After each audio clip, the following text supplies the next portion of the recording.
Imagina um cara sem estrutura financeira, imagina um cara sem estrutura familiar, sem condições financeiras, pobre, cursar uma faculdade, estar em meios a tantos artistas de renome nacional, em eventos importantes e trabalhar também em emissoras que são reconhecidas em toda a região. Como que o improvável vence? Olá, eu sou o Júlio César e hoje eu vou contar uma história para vocês sem mimimi aqui no ONU.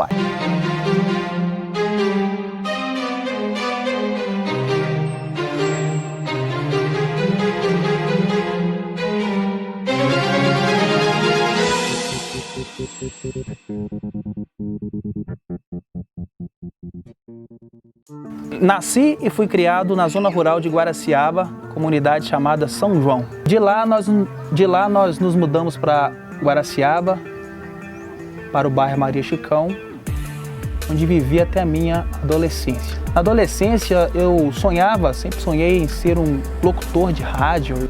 Eu despertei através de uma rádio comunitária que chegou na minha cidade, se não me engano, em 1997. Eu imaginava estar ali entre os locutores, e aí buscava sempre estar no meio deles. No primeiro momento não foi muito bem aceito, não. Eu sempre ouvia a rádio, eu sempre via os caras como meus ídolos, né? A minha família, meu pai sempre muito batalhador, a minha mãe também. Meu pai tinha hipertensão que consequentemente atacou os rins. Ele começou a fazer hemodiálise e depois, em 2004, ele veio a falecer. Então, no primeiro momento, eu me senti sem chão, porque o meu pai, ele, assim como a minha mãe é hoje, meu pai era tudo para mim. Era meu amigo, meu conselheiro, era o cara que sonhava junto comigo. No primeiro momento, meu pai queria até que eu fosse jogador de futebol, acho que é o sonho de quase todo pai, né? Mas quando ele viu que eu gostava mesmo de comunicação, inclusive várias vezes meu pai tinha um toca-disco e eu empilhava as fitas lá para fingir que era um locutor. Pegava o socador de feijão da minha mãe e era o meu microfone. Então, assim, como eu sou de cidade pequena, a cidade, a gente tem um certo acesso, né? A rádio era novidade, mas eu não tinha tanto acesso porque eu não conseguia infiltrar, ou seja, eu não conseguia fazer amizade com os então locutores da época. Mas eu fui indo lá, de alguma forma eu fui infiltrando. Então, quando eu perdi meu pai, a gente precisava a família, né, a família da minha mãe deu um suporte pra gente, mas assim, foi um momento muito difícil nos primeiros meses que meu pai já não estava com a gente. Então, depois dali eu falei, eu preciso levantar a cabeça, eu preciso ser homem e assumir essa responsabilidade aqui e buscar um conforto para minha mãe, né? Buscar algo para minha família, e eu quero ser exemplo aqui em casa. Então, a primeira oportunidade surgiu quando eu fui até um dos diretores da rádio e pedi a oportunidade para ele. Inclusive, ele era muito amigo do meu pai, e ele falou que eu podia ir até a rádio à noite, só tocar música, eu não poderia falar. Até que um dia a rádio passou por uma nova diretoria em que me deram um programa. Então, a minha inspiração eram os próprios locutores. Em 2008, eu ainda na rádio fui convidado para fazer uma campanha de um prefeito lá em Guaraciaba, e eu pensei que ali também eu poderia ser a minha chance de me tornar um profissional da voz. Dali eu comecei a fazer os eventos da zona rural da minha cidade. Pedi ao secretário de Cultura na época, inclusive não me deixava como locutor oficial, eu era, digamos que um reserva ali, né? Ficava meio que com medo ainda de falar, com aquele nervosismo ainda de um iniciante. Mas eu fui fazendo os eventos, fui apanhando maturidade. Bom, nos palcos eu estava no caminho certo, eu estava buscando sempre o meu melhor. Mas eu queria algo mais. Em 2013, eu resolvi fazer o vestibular para o curso de jornalismo. Então, eu não tinha um centavo na época. Eu fiz na marra, não sabia como que eu ia pagar essa inscrição lá do vestibular. Aí eu tive uma ideia. Eu falei assim, eu vou passar no comércio e não vou estipular um valor para eles me pagarem. Era final de ano, eu pedi uma associação lá da cidade, uma caixinha de som, coloquei essa caixinha no coreto lá da cidade, da praça, e falava o nome dos comerciantes. Arrecadei um valor considerável e consegui pagar o vestibular. Bom, aí depois que eu passei no vestibular, eu tive que me mudar para o bar. Eu não conhecia ninguém em bar e eu não sabia como eu ia. Eu pedi um auxílio a uma vereadora lá da minha cidade, se ela podia me ajudar nessa logística, né, me levando lá. E ela conhecia um rapaz que já morou em Ubá de Favor. E ela perguntou essa família se eles podiam me acolher lá por algum tempo, né? Eles me acolheram por um tempo, eu acabei indo para lá.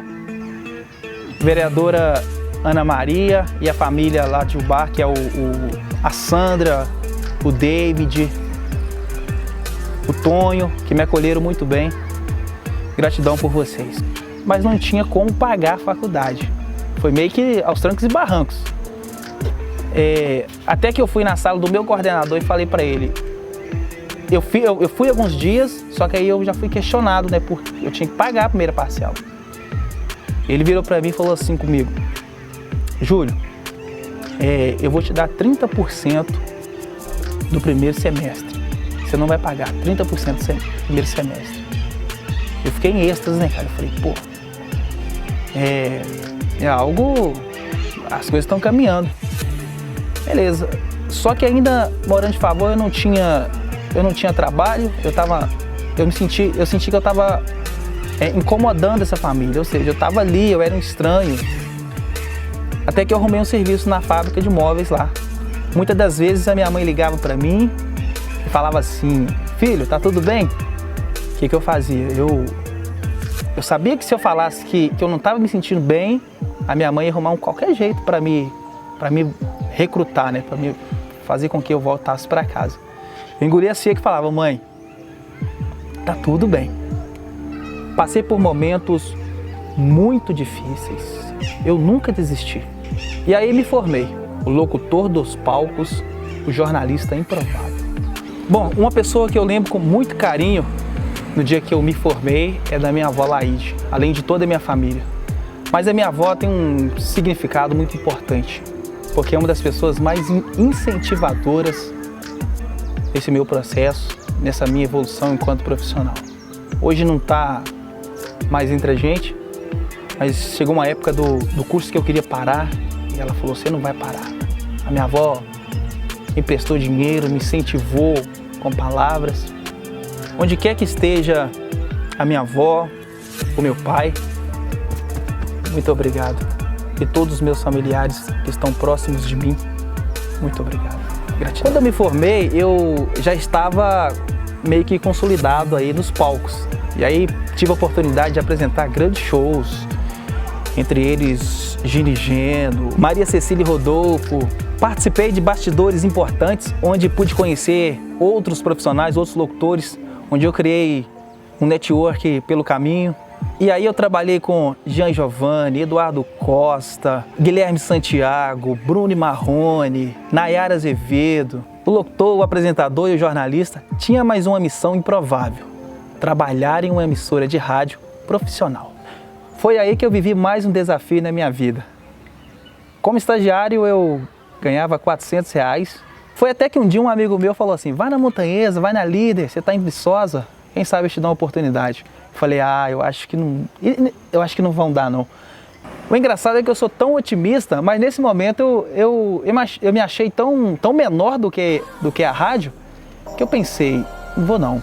Mas alguma coisa está falando comigo: vai sim.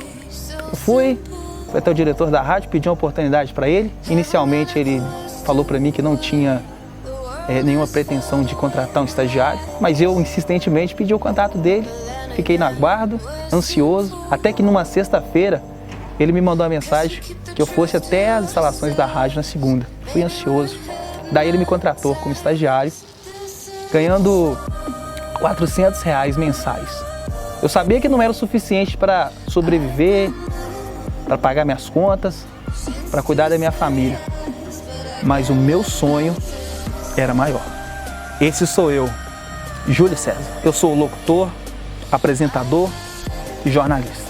Eu sou o âncora da principal rádio da minha região, a Rádio Montanheiro. Eu não sou mais estagiário. Hoje eu falo para milhares de ouvintes. Sabe uma coisa que eu tenho para falar para vocês? Eu tenho uma parada improvável para resolver e a gente se fala no próximo vídeo.